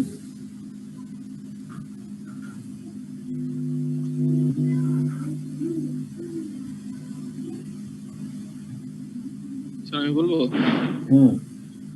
বলেন। কমন স্টক হচ্ছে কোম্পানির প্রধান মালিকরা, আর প্রেফার্ড স্টক কোম্পানির মালিক না। কোম্পানির প্রেফার্ড স্টক মালিকরা কোম্পানির নির্ধারিত হারে কোম্পানির ডিভিডেন্ড পাবে। অর্ডিনারি শেয়ার হোল্ডাররা তারা যদি লাভ হয়, কোম্পানির প্রফিট হয় তাহলেই পাবে, প্রফিট না হলে লস হলে শেয়ার প্রফিট পাবে না। কোম্পানি ভোটে অর্ডিনারি শেয়ার হোল্ডাররা ভোট দিতে পারবে, কিন্তু প্রিফার্ড স্টক শেয়ার হোল্ডাররা ভোট দিতে পারবে না। অ্যাকচুয়ালি আসলে ভোটিং রাইট দিয়েই আমরা বলি যে যেটা হচ্ছে মালিকানা, অ্যাকচুয়ালি যেটা আমরা বুঝি আর কি। আপনি বাংলাদেশের মালিক, বাংলাদেশের নাগরিক, বাংলাদেশের মালিক কখন মালিক? যদি আপনার ভোটিং পাওয়ার থাকে। না থাকলে আপনি কিসের ডিসিশন নেওয়াতে তো আপনি হেল্প করতে পারলেন না, ডিসিশন নেওয়ার জন্য তো আপনার কন্ট্রিবিউশন করতে পারলেন না। ঠিক এটাও একই রকম, আপনার কোম্পানিতে ভোটিং রাইট থাকলে আপনি কোম্পানির ডিসিশন মেকিং আপনার পাওয়ার আছে। নেক্সট বলেন, আরো পয়েন্ট আছে বলেন। স্যার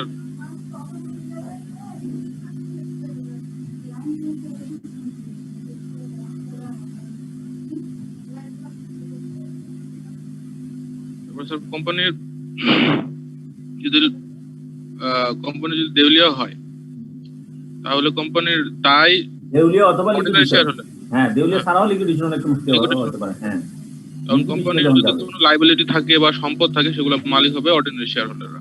রাইট, ঠিক আছে। আগে অর্ডিনারি শেয়ার হোল্ডারদের পূর্বে পাবে কারা? প্রেফার্ড স্টক শেয়ার হোল্ডাররা। রাইট,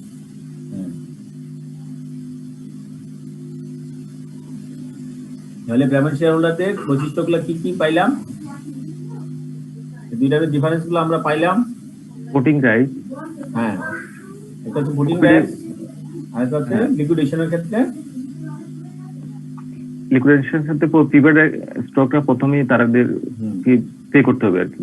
হ্যাঁ, প্রফিটের ক্ষেত্রে বললাম, লিকুইডেশনের ক্ষেত্রে বললাম, উইন্ডিং আপ মেইনলি আসলে দুইটা ক্ষেত্রে। তারপর আরেকটা হচ্ছে যাদের ডিভিডেন্ডটা ফিক্সড, প্রেফারেন্স শেয়ার হোল্ডারদের ডিভিডেন্ডটা ফিক্সড, কমন স্টক হোল্ডারদের ডিভিডেন্ড ফিক্সড না।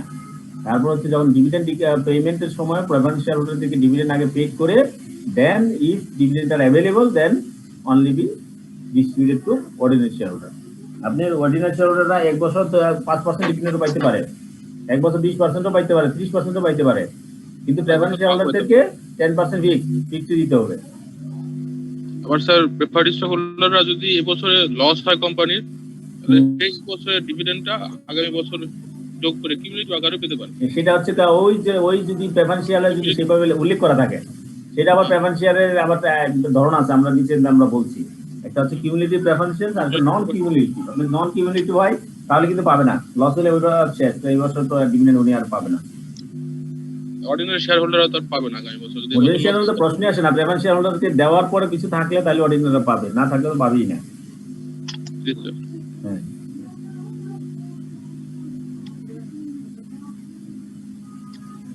যে পেমেন্ট শেয়ার চাইলে আমরা কত প্রকার বলছি? 5 প্রকার স্যার, 5 প্রকার। হ্যাঁ, কলেবল, এটা কনভার্টিবল, কিউমুলেটিভ, আরো আছে বিভিন্ন ভাবে মনে ভাগ করতে, আরো আছে। আমরা এখানে মেন গুলো বলছি। আমাদের দেশে নাই, আমাদের দেশে তো আসলে ওই রকম চর্চা কম, হ্যাঁ, নিউট্রাল ফাইন্যান্স ইনস্ট্রুমেন্ট কম, কিন্তু বিভিন্ন বাইরের দেশে আছে।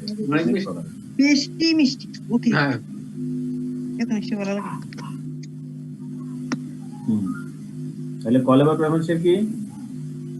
যে প্রেফার্ড শেয়ার কল করা যাবে, কলেবল প্রেফার্ড শেয়ার। কল করা মানে কি? আমরা কি বুঝছি কল করা মানে কি?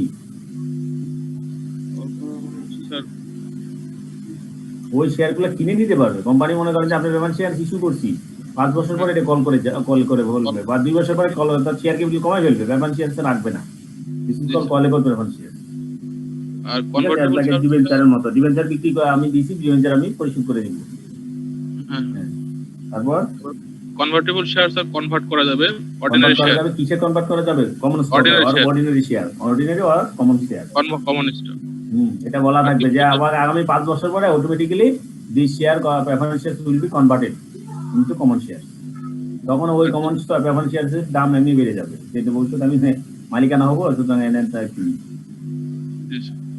নেক্সট এবার কিউমুলেটিভ শেয়ার। Cumulative বলছি একটু আগে, হ্যাঁ। প্রেফার্ড শেয়ার হচ্ছে আমি তো কিছুক্ষণ আগে বললাম স্যার, যেটা যদি এই বছরে কোম্পানি লস হয় তাহলে সে আগামী বছর যদি উল্লেখ থাকে তাহলে আগামী বছরের লাভ হলে এই পূর্বের বছরের ডিভিডেন্ড সহ সে পাবে। পাবে। This is called community. Non non cumulative cumulative আরে পাবে না এভাবে, সেটা এই বছর লাভ হবে সেভাবে পাবে, পাবে, হ্যাঁ। ডিভিডেন্ড হলে ডিভিডেন্ড পাবে, নাহলে পাবে না। পাবে না। তার পার্টিসিপেটিং কি বলছে? আর পার্টিসিপেটিং শেয়ার এটা আমি এই দুটোই আছে। এটা একটা হচ্ছে আপনার কোম্পানিতে পার্টিসিপেট, আরেকটা আছে পার্টিসিপেশন, সেটা হচ্ছে আপনার প্রফিটের পার্টিসিপেশন। যদি এরকম উল্লেখ করা থাকে যে তাদেরকে 10% ডিভিডেন্ড দেওয়ার পরেও যদি কোম্পানির প্রফিট খুব বেশি হয় তাহলে তারা ওই প্রফিটে আবার পার্টিসিপেট করতে পারবে। ঠিক আছে, এটা হলো পার্টিসিপেটিং শেয়ার। আরেকটা হতে পারে কোম্পানি ডে টু ডে অপারেশনে সে পার্টিসিপেটের ক্ষেত্রে কোনো ক্লজ থাকে কিনা, this is the participating share.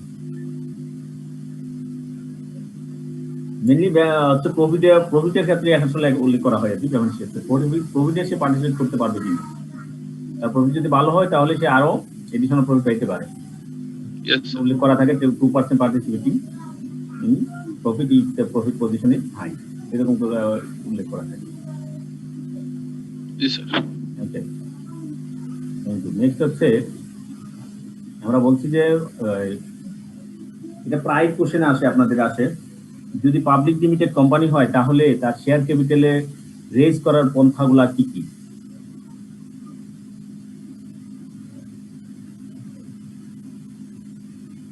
How a company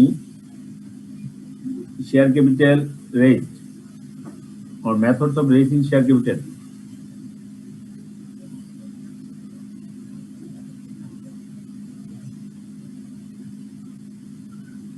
তাহলে এখানে আমরা বলছি যে আমরা পাবলিক অফারিং যেতে পারে, IPO, initial public offering, public offer, প্রসপেক্টাসের ভিতরে পাবলিক অফারও থাকে, প্লেসমেন্টও থাকে, অনেক কিছু থাকে। প্রসপেক্টাস দিয়ে তো সেখানে যেতে পারে, ঢুকতে পারে।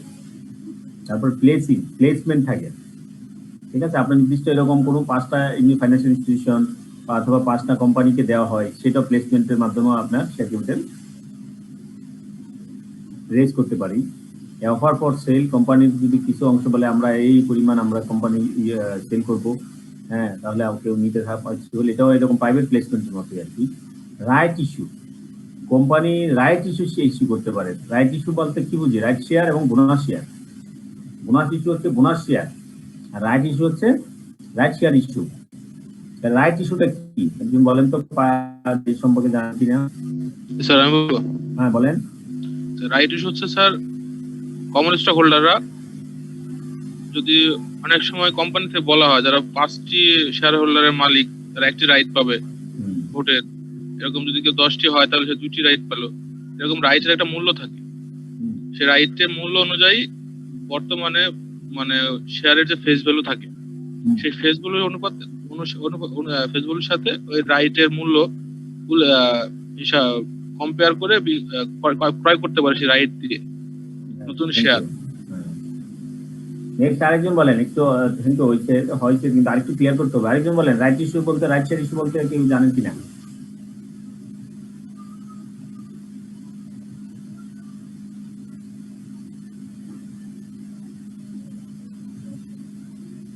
আর কেউ বলতে পারবেন?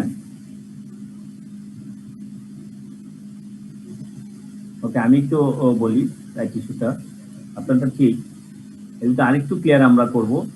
Right issue, right share issue হচ্ছে as like as IPO, initial public offering এর মতোই। ঠিক আছে, আমরা আইপিও যেরকম শেয়ার ইস্যু করি, রাইট শেয়ারও এরকম শেয়ার ইস্যু করবে। কোম্পানি নির্দিষ্ট পরিমাণ শেয়ার ইস্যু করবে, কিন্তু সেখানে বলে দিবে যে এটা এক্সিস্টিং যারা কমন স্টক হোল্ডার আছে অর্থাৎ শেয়ার হোল্ডার আছে, they will be exercise their right. কিরকম এক্সারসাইজ করবে? যেমন যেটা বলছেন যে একটু আগে, যেটা 5টা যারা শেয়ার আছে তারা একটা পাবে, অথবা 5টা শেয়ার যারা আছে তারা 2টা পাবে, 5টা শেয়ার যারা আছে তারা 5টা হতে পারে, 5টা শেয়ার 10টা হতে পারে, যেইভাবেই হোক না কেন, this is the right, they will be exercise or not. Common stock হোল্ডারদেরকে এই একটা রাইট এক্সারসাইজ করার জন্য সুযোগ দেওয়া হয়। এখন যদি কমন শেয়ার হোল্ডাররা as like as initial public offering এর মতো যে শেয়ারের দাম, সে শেয়ারের মূল্য দিয়ে তারা অ্যাপ্লিকেশন করবে, যদি তারা এক্সারসাইজ না করে তাহলে সেটা কি করা হবে, সেটা বাইরে বিক্রি করে দেওয়া হবে। আগের মতো নতুন যারা শেয়ার হোল্ডার থাকবে তাদের ভিতর বিক্রি হবে। তার মানে রাইট শেয়ার হচ্ছে, প্রথমে হচ্ছে আপনার যে রাইট ইস্যু করার, অর্থাৎ রাইট এক্সারসাইজ করার জন্য একটা সুযোগ দেওয়া। আমাদের কমন স্টক হোল্ডারদেরকে রাইট এক্সারসাইজের একটা সুযোগ করে দেওয়া হয়। সেই সুযোগটা একটা নির্দিষ্ট ডেট পর্যন্ত থাকে, সেই ডেটে যদি এক্সারসাইজ করে তাহলে there will be right, they have right to take the new share. This may be this will be distributed as like as ratio basis. Previously তার যে শেয়ার থাকে সেটা রেশিও বেসিসে পাবে, যদি সেটা তারা এক্সারসাইজ না করে তাহলে সেটা কি করা হবে, সেটা আউটসাইডে বিক্রি করে দেওয়া হবে। ক্লিয়ার? হ্যাঁ, আরেকজন বলেন তো, একজন বলেন তাহলে রাইট শেয়ার ইস্যু বলতে আমরা কি বুঝি? এগুলো পরীক্ষা অনেক সময় দিয়ে দিতে পারে কোম্পানি, আইন তো আইন থেকে আসলে প্রসপেক্টাস কি দিয়ে দিতে পারে, ইনিশিয়াল পাবলিক অফারিং কি শর্ট নোট হিসেবে দিয়ে দিতে পারে, প্রাইভেট প্লেসমেন্ট বলতে কি বুঝি দিয়ে দিতে পারে, রাইট ইস্যু বলতে কি বুঝি, বোনাস ইস্যু বলতে কি বুঝি দিতে পারে। রাইট ইস্যু বলতে কি বুঝছি আমি এখন যেভাবে বলছি, আপনার এর থেকে আপনি বাংলায় বলেন, প্রয়োজনে আপনার নিজের মতো করে বলেন।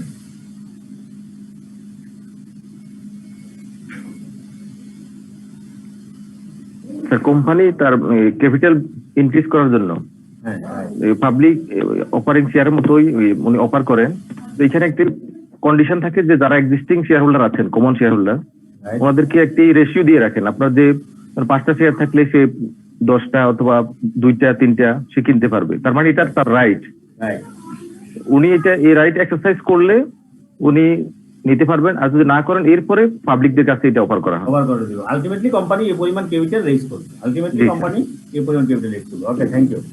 তাহলে আমরা মনে হয় সবাই বুঝছি। দেন হচ্ছে একটা বোনাস শেয়ার বলতে আমরা কি বুঝছি? Bonus issue sir, bonus issue হচ্ছে স্যার আইপিও শেয়ার কি আবার লটারি মাধ্যমে কি আইপিও যে এরকমের লটারি মাধ্যমে পেয়ে থাকে, কিন্তু এই যে রাইট শেয়ারটাও কি ওই কমন স্টক হোল্ডারের মাঝে কি লটারি মাধ্যমে হয় না অ্যাপ্লিকেশনের মাধ্যমে ডাইরেক্টলি হয়? অ্যাপ্লিকেশনের মাধ্যমে। লটারি বলতে, লটারি তো আসলে কোনো মেথড না। লটারি হচ্ছে আপনি যদি এরকম হয়, বেশি শেয়ার সংখ্যা যদি কম হয়ে থাকে, আপনার যদি কমন শেয়ার হোল্ডাররা যদি অনেক বেশি হয়ে থাকে, সেই ক্ষেত্রে সবাই অ্যাপ্লিকেশন করছে, সেক্ষেত্রে আপনি বাদ দিবে কারে বা কাকে দিবে, সেক্ষেত্রে তো আপনার লটারি হইতেই পারে। মেথড না, লটারি হচ্ছে আপনাকে একটা পন্থায় আপনাকে বাতিল করে দেওয়া, কিছু সংখ্যক লোক বাতিল করা, এটা হচ্ছে lottery. Clear? Okay, thank you sir. তাহলে একজন বলেন বোনাস শেয়ার বলতে তাহলে আমরা কি বুঝি? ডিভিডেন্ড যদি ক্যাশ না দিয়ে ডিভিডেন্ডের এগেইনস্টে যে শেয়ার ইস্যু করা হয়, এটা কি বোনাস শেয়ার নাকি? রাইট। কোম্পানিতে শেয়ার ক্যাপিটাল রেজ করতে হবে, কোম্পানির ক্যাপিটাল রেজ করতে হবে। যদি কোম্পানি ক্যাপিটাল রেজ করতে হয় প্রয়োজন মনে করে, সেই ক্ষেত্রে কোম্পানি কি করবে, আপনাকে যদি কোম্পানি থেকে যদি 10% করে ক্যাশ দেয়, আপনার প্রফিট থেকে প্রফিটগুলো দিয়ে দেয়, তাহলে তো কোম্পানি রেজ করতে পারতেছে না। তো কোম্পানি কি মনে করে, ঠিক আছে, তো আমরা বাইরে যদি আমি শেয়ার না নিয়ে অথবা লোন যদি আমি কমাই, আমি কি করি, আমি আমার এক্সিস্টিং শেয়ার হোল্ডারদেরকে আরো শেয়ার দিয়ে দিই। এই যে আপনার প্রফিটের এগেইনস্টে অথবা ডিভিডেন্ডের এগেইনস্টে যদি কোনো শেয়ার ইস্যু করা হয়, শেয়ার দেওয়া হয়, তাহলেই তাকে বলা হচ্ছে বোনাস শেয়ার। বোনাস শেয়ারটাও রাইট শেয়ার যেরকম রেশিও করে দেওয়া হয়, বোনাস শেয়ার এরকম করে রেশিও করে দেওয়া হয়। ঠিক আছে, 5টা শেয়ারের জন্য একটা বোনাস, 5টা শেয়ারের জন্য একটা বোনাস, হ্যাঁ, অথবা 5টা শেয়ারের জন্য মানে 2টা বোনাস, অথবা 10টা শেয়ারের জন্য একটা bonus. This ratio will be applicable all of the common stock holder. এখানে রাইট এক্সারসাইজ করার কোনো সুযোগ নাই, এখানে সবাই পাবে।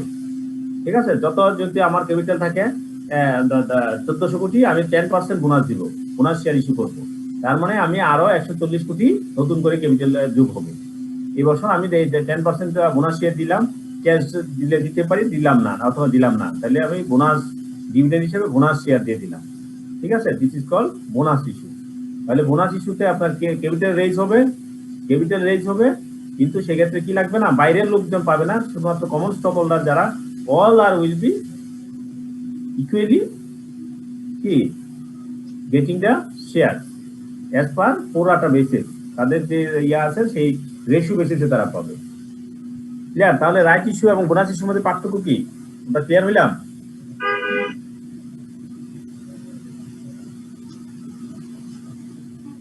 জি, ওকে, থ্যাংক ইউ। তাহলে আমরা এখানে আর সময় দিলাম না, নেক্সট আমরা যেটা করব, তাহলে এই যে বললাম যে আসলে ক্যাপিটাল যে রেজ করে উপরে যে অনেকগুলো পন্থা বললাম, সেগুলাই যদি আমি বলি, সেগুলা থেকে মুদ্রা কথা হচ্ছে আপনার রিটেন প্রফিট, আপনার যে ব্যবসার প্রফিট আছে সেই প্রফিটগুলো আপনার কোম্পানিতে নতুন করে খাটাইতে পারেন, অথবা ইস্যু ফার্দার শেয়ার, নতুন করে ইস্যু শেয়ার করতে পারেন, অথবা বড় দা মানি। আপনার কোম্পানিতে যদি নতুন বেশি পরিমাণ ক্যাশ প্রয়োজন হয়, ক্যাশ রেজ করতে চান, ক্যাশ যদি টাকা নিতে চান, ক্যাশ নেওয়ার তিনটা মাধ্যম। এই ক্যাশ নেওয়ার তিনটা মাধ্যমে একটা হচ্ছে প্রফিট আপনি রিটেন করতে পারেন, আরেকটা হলো আপনি শেয়ার ইস্যু করতে পারেন, অথবা আপনি লোন নিতে পারেন। এটা হলো ক্যাশ রেজের জন্য। লিকুইডিটি যদি প্রবলেম থাকে, লিকুইডিটি ইনক্রিজ করার কথা হচ্ছে তিনটা। ক্লিয়ার? তাহলে আমরা তো আগাইতেই পারতেছি না।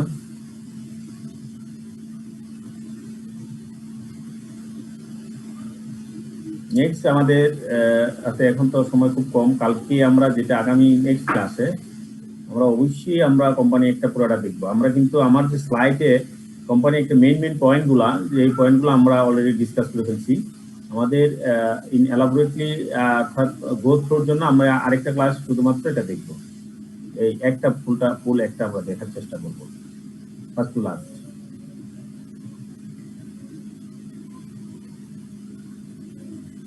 স্যার আমার একটা কোশ্চেন ছিল। হ্যাঁ বলেন।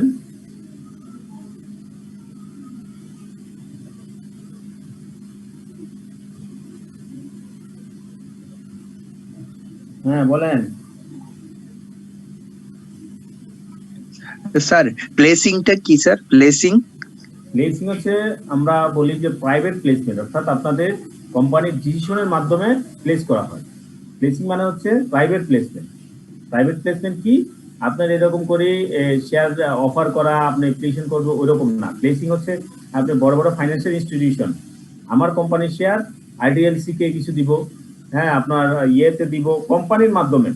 কোম্পানি বড় বড় কোম্পানিকে আপনার করা হয় ইনস্টিটিউশনাল ইনভেস্টমেন্ট, এটাকে বলা হচ্ছে ইনস্টিটিউশনাল ইনভেস্টমেন্ট। কোম্পানির অন্য যারা এখানে ইনভেস্ট করবে তাদেরকে বলা হচ্ছে ইনস্টিটিউশনাল ইনভেস্টমেন্ট, তারা এখানে আমার এখানে শেয়ার কিনবে, এটাকে বলা হচ্ছে প্লেসমেন্ট। এটা কি যারা স্মল কোম্পানি আছে তারাই করে নাকি যে কেউ করে? না, এটা একটু লাস্ট টাইমে যারা কোম্পানি তারাই করে। আচ্ছা, কারণ ইনস্টিটিউশনাল ইনভেস্টমেন্টের যিনি আবার এখানে ইনভেস্ট করবে তারও আবার একটা নির্দিষ্ট আপনার ইয়ে আছে, সার্কুলার আছে, সে কতটুকু পর্যন্ত তার কোম্পানির ক্যাপিটাল কতটুকু পর্যন্ত অন্য জায়গায় সে কি করতে পারবে, বড় করতে পারবে, প্লেসিং করতে পারবে, সেটা তার আবার আলাদা রুলস আছে। Thank you sir. স্যার একটা কোশ্চেন ছিল আমার। হ্যাঁ বলেন, তাহলে আমরা সামনে না গাইলাম, আপনি কোশ্চেন শেষ করি, বলেন। জি স্যার, আমার যদি অথরাইজ ক্যাপিটাল আর পেইড আপ ক্যাপিটাল সমান হয়, হ্যাঁ সেক্ষেত্রে কি আমি বোনাস শেয়ার ইস্যু করতে পারবো? না, করতে পারবো না, মানে তার থেকে কম হতে হবে। কম হতে হবে, কারণ আপনি পেইড আপ, আপনার তো বোনাস শেয়ারও এজ এ ক্যাপিটাল, এটাও ক্যাপিটাল, সেক্ষেত্রে আপনার অথরাইজ ক্যাপিটাল বাড়িয়ে নিতে হবে। অথরাইজ ক্যাপিটাল বাড়ানো খুব ব্যাপার না, আপনি ওই আরজেসি অ্যাপ্লিকেশন দিলে অথরাইজ ক্যাপিটাল বাড়িয়ে দেয়। হ্যাঁ জি, থ্যাংক ইউ স্যার। ওয়েলকাম।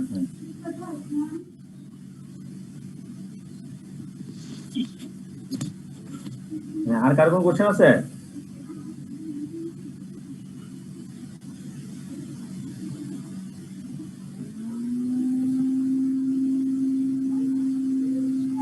ওকে, আমরা 5-7 মিনিট সময় পাবো, আমরা একটু তাহলে একটু আগাই নাকি, সামনে আগাই। আমার একটা কোশ্চেন ছিল। হ্যাঁ বলেন। এখন পর্যন্ত আমরা ইথিক্সে যে কয়টা আইন পড়ছিলাম, ল পড়ছি, সবগুলো একটু যদি বলতেন স্যার উপকার হইতো।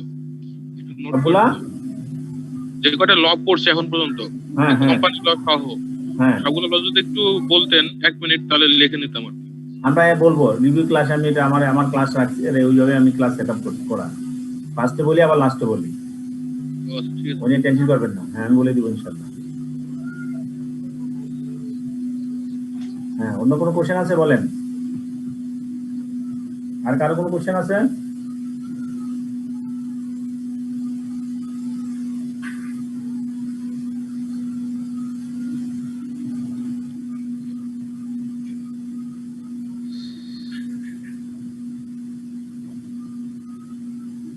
ওকে, আমরা 3-4 মিনিট 5 মিনিট যতটুকু পারি অতটুকু আমরা একটু সামনের দিকে আগাই, কারণ নেক্সট এক ক্লাসে আসলে এত বড় এক গোত্র করা খুব tough.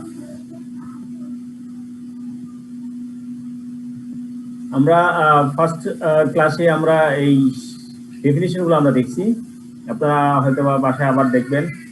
The Act may be called the Company 1994, একটি বলা হচ্ছে কোম্পানি 1994। আর্টিকেলস বলতে কি বুঝি? Articles means the articles of the institution of the company, including so far as they apply to the company, the regulation content in the schedule 1 to this act.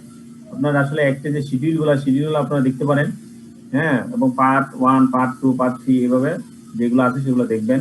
Provided that the articles of association of a company framed under the any law relating to company, যেগুলো আমরা বলছি article of association কি company পরিচালনার জন্য, কোম্পানির পরিচালনার জন্য যেইগুলা লিপিবদ্ধ করা হয়, হ্যাঁ, যে বিধি সংঘ বলে, বাংলায় বলে এটা কি আসলে বিধি সংঘ, এই বিধি কিভাবে চলবে কোম্পানি, সেইগুলা ডিটেলস যেখানে আপনার লিপিবদ্ধ করা থাকে তাকে বলা হচ্ছে articles of association.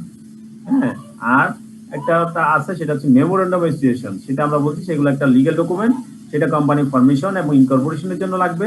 This is called memorandum association. Memorandum association কি কি থাকে সেগুলো আমরা আলোচনা করছি। দেন বলছে যে ব্যাংকিং কোম্পানি বলতে কি বুঝি? ব্যাংকিং কোম্পানি যারা ব্যাংক কোম্পানি অ্যাক্ট 1991 অনুযায়ী যেগুলো ডেফিনিশন অনুযায়ী যা চলে, this is called banking company. Company বলতে কি বুঝি? কোম্পানি বলতে এই অ্যাক্ট অথবা এই অ্যাক্টের পূর্বে যত অ্যাক্টের মাধ্যমে কোম্পানি আছে, এক্সিস্টিং কোম্পানি আছে, সবগুলো কি বলা হবে? কোম্পানি। কোম্পানি অ্যাক্ট অনুযায়ী যেগুলো রেজিস্টার সেগুলো কি বলা হবে? কোম্পানি। দেন বলছে ইন্স্যুরেন্স কোম্পানি কি? ইন্স্যুরেন্স কোম্পানি যারা ইন্স্যুরেন্স বিজনেস করে থাকে, তারা fully common with the business, other অন্যান্য বিজনেসের মতো তারা একটা বিজনেস করে থাকে, this is called insurance company বলছি। ম্যানেজিং ডিরেক্টর বলতে কি বুঝি? ম্যানেজিং ডিরেক্টর বলতে হচ্ছে এমন ডিরেক্টর যারা কি করেন না, যে এই কোম্পানি সব কিছু দেখবে, দেখাশোনা করবে, তাকে স্পেশাল রেজুলেশনের মাধ্যমে তাকে স্পেশাল ক্ষমতা দেওয়া হয়ে থাকে, সে আর্টিকেল অ্যাসোসিয়েশন মেমোরাইজেশনের মাধ্যমে সে কাজগুলো করে থাকবে। অথবা ম্যানেজিং ডিরেক্টর তাদেরকে বলা হবে যখন কোম্পানি নতুন করে ফর্ম করে, সে ফর্মে মেমোরেন্ডাম এবং আর্টিকেল অ্যাসোসিয়েশনে তার নাম উল্লেখ করে দেওয়া থাকে এবং সেখানে তাকে ম্যানেজমেন্টের জন্য তাকে পাওয়ার দেওয়া থাকে। This is called managing director. Memorandum বলতে কি বুঝি? একটু আগে যেটা বলছি, মেমোরেন্ডাম হচ্ছে একটি original frame or as alternate accepting persons of the provision of this act. তারপর আমরা বলছি প্রাইভেট কোম্পানি বলতে আমরা কি বুঝি?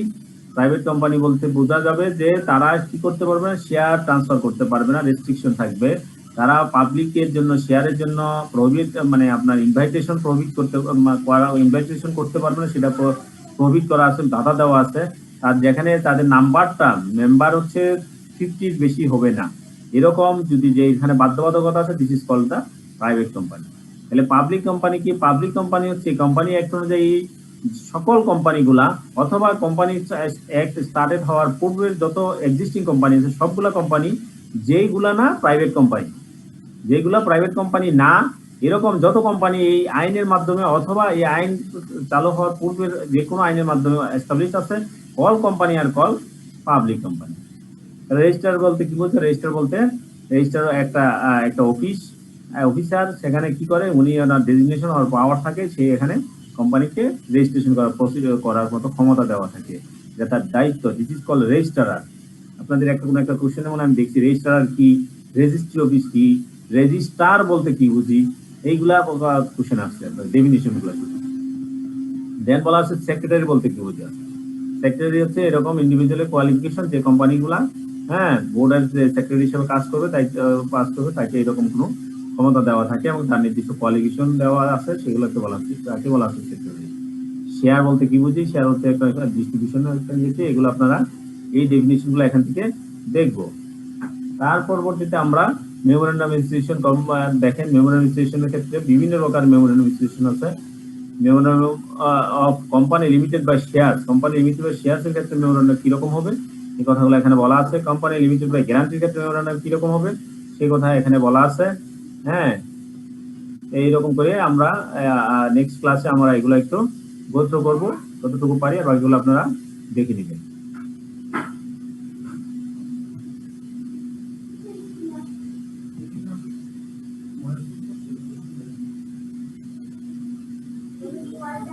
ঠিক আছে, তাহলে আপনাদের এর পর্যন্ত কোনো কোশ্চেন আছে কিনা বলেন। কোনো কোয়ারি থাকলে আমরা কোয়ারি আনসার করি, তাহলে আমরা ক্লাস শেষ করব।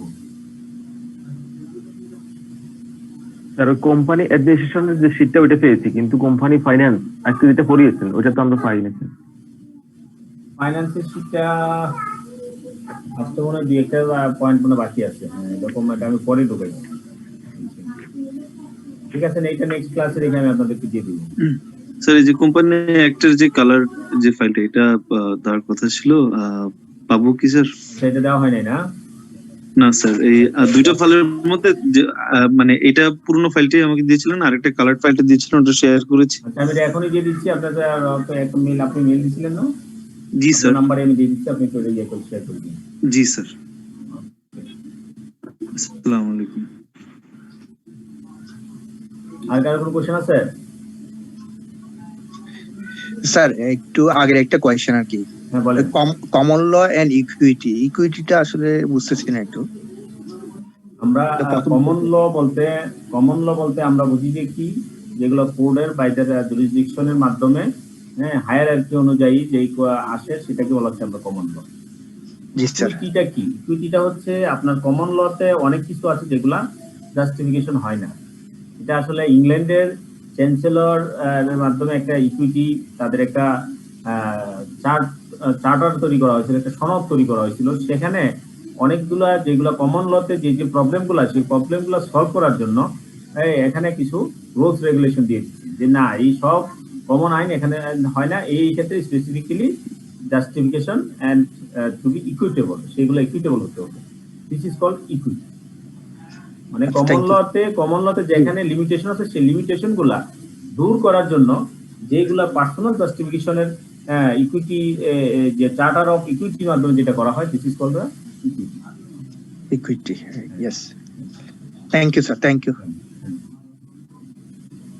ঠিক আছে, আর কারো কোনো কোশ্চেন আছে?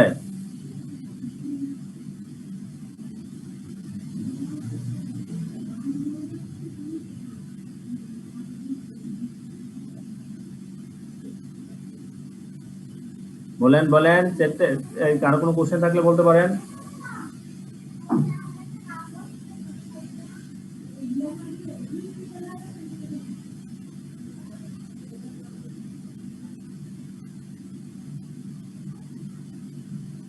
তাহলে আমরা শেষ করতে পারি।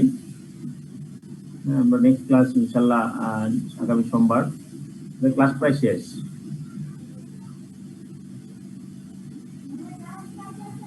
হ্যাঁ, তাহলে আমরা ক্লাস শেষ করব। এই ফাঁকে একটু বলে রাখি, যারা ওই সাবজেক্টের কোর্স ম্যাটেরিয়াল খুঁজছেন এখানে ইমেলে দেওয়ার জন্য, ঠিক আছে, একটু কষ্ট করে ফেসবুকের অ্যানাউন্সমেন্টে গিয়ে গুগল ড্রাইভ থেকে শুধু এই সাবজেক্ট না সব সাবজেক্টের কোর্স ম্যাটেরিয়াল পেয়ে যাবেন, সেখান থেকে একটু দেখে ডাউনলোড করে নেবেন প্লিজ সবাই। ওকে, তাহলে সবাই ভালো থাকেন। আর আপনাদের যদি রিভিউ ক্লাসের জন্য আমি একটা দিন দেখি, 2 দিনের ক্লাস, 2টা ক্লাস দেয় কিনা আপনারা বলতে পারেন। ইনস্টিটিউশনে যে আছে এডুকেশন ডিপার্টমেন্ট দায়িত্ব আছে তাকে বললেন একটু সময় দিয়ে 2-1 দিন, মানে 1 সপ্তাহ অথবা 2-4 দিন সময় দিয়ে আমরা সব পরে দেখলাম স্যার, কোথাও সমস্যা থাকলে পরে। ঠিক আছে, আমি বলবো যে আমাকে 2 দিন সময় দেন। আপনারা বললেন ইয়ের কাছে, ইডি নাইমুজ্জামানের কাছে আপনি বলতে পারেন, এডুকেশন ডিরেক্টর এডুকেশন ডিপার্টমেন্ট। ওনাকে বললেন যদি না ওনারা গ্রান্টেড করে তাহলে অর্থাৎ আমাকে সুযোগ দিলেই আমাকে তো একটা প্ল্যাটফর্মটা দিতে হবে, তাইলে না হলে তো আমি বলতে পারবো না, কথা মানে ক্লাস নিতে পারবো না। জি ঠিক আছে, হ্যাঁ আপনারা বললেন, আপনার যদি দাবি থাকে আপনারা বললেন। ওকে, সবাই ভালো থাকেন। আসসালামু আলাইকুম। Thank you. আসসালামু আলাইকুম।